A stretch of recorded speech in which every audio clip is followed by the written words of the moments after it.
pe care primit-o intervenție cel mai presus de ceruri, trimite-ne nouă harul preasfântului Tău. Binecuvântat este Dumnezeul nostru totdeauna, acum și pururea, și în vecii vecilor. Amin. Slavă Ție, Dumnezeul nostru, slavă Ție, Împărate Ceresc Învietorule, Duhul adevărului, care le pretutindenea ești și pe toate le împlinești, vistierul bunătăților și dătătorule de viață, vino și te sălășluiești pentru noi și ne curățește pe noi de toată întinăciunea și mântuiește bunurile sufletele noastre.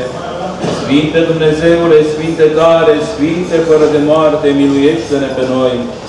Sfinte Dumnezeule, Sfinte tare, Sfinte fără de moarte, miluiește-ne pe noi. Sfinte Dumnezeule, Sfinte tare, Sfinte fără de moarte, miluiește-ne pe noi. Prea Sfântă Treime, miluiește-ne pe noi, Doamne, curățește păcatele noastre, Stăpâne, iartă fără de legile noastre, Sfinte, cercetează și vindecă neputințele noastre pentru Sfântul numele Tău. Doamne, miluiește, Doamne, miluiește, Doamne, miluiește, slavă Tatălui și Fiului și Sfântului Duh, și acum și pururea și în vecii vecilor. Amin. Tatăl nostru care ești în ceruri, sfințească-se numele Tău, vie împărăția Ta, facă-se voia Ta, precum în cer, așa și pe pământ. Pâinea noastră, cea de toate zilele, dă-ne nouă astăzi și ne iartă nouă greșelile noastre, precum și noi iertăm greșiților noștri. Și nu ne duce pe noi în ispită și ne izbăvește de cel viclean. Că a Ta este împărăția, puterea și slava a Tatălui și a Fiului și a Sfântului Duh, acum și pururea și în vecii vecilor. Amin.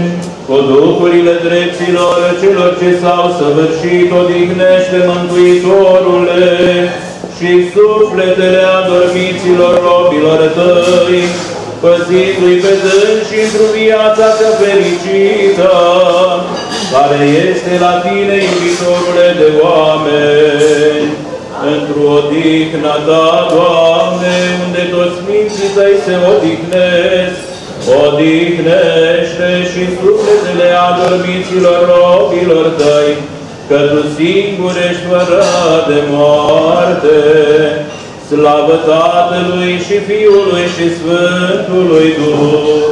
Tu ești Dumnezeu care Te-ai coborât la iad și ai dezlegat durerile celor perecați, însuți, Doamne, și sufletele adorminților robilor Tăi le odihnește, și acum și pururea și în vecii vecilor. Amin. Una curată și prea nevinovată Fecioară, care ai născut pe Dumnezeu mai presus de fire, pe acela roagă să odihnească și sufletele adormiților robilor Tăi. Miluiește-ne pre noi, Dumnezeule, după mare mila Ta, ne rugăm Ție, auzi-ne și ne miluiește. Doamne, miluiește! Doamne, miluiește! Doamne, miluiește!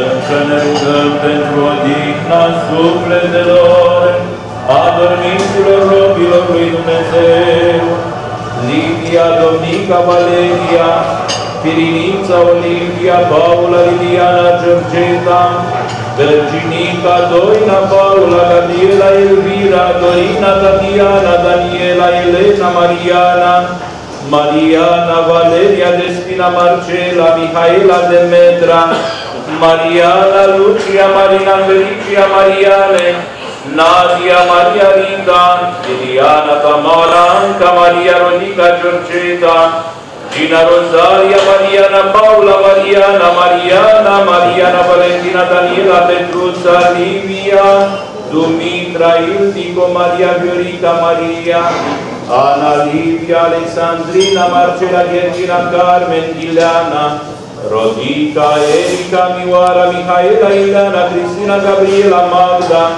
Marilena, Magda, Ștefania și Valentina, cu toți neamul lor ce l-a dormit, și pentru ca să li se ierte lor toată greșeala cea de voie și cea fără de voie. Doamne, miluiește! Doamne, miluiește! Doamne, miluiește!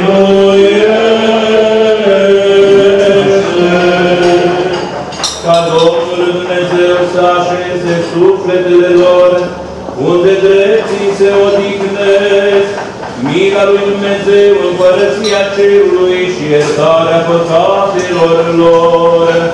De la Hristos, împăratul cel fără de moarte și Dumnezeul nostru, să cerem. Doamne, Doamne,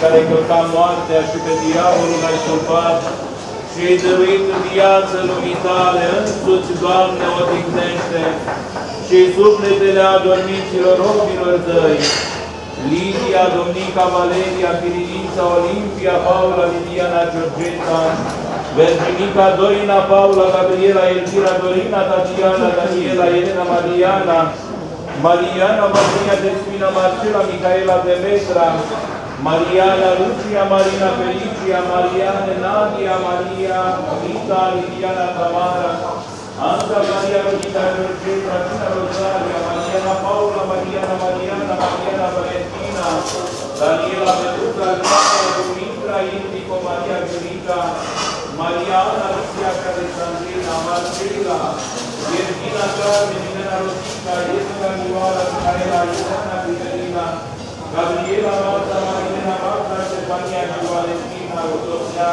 la dormit. În locul luminat, în locul de viață, în locul de odihnă, de unde au putut toată durerea, întristarea și suferinul, și orice greșeală au sărăcit ei, cu lucrul, cu cuvântul sau cu gândul, ca un Dumnezeu bun și iubitor de oameni, iartă-le lor, Dumnezeu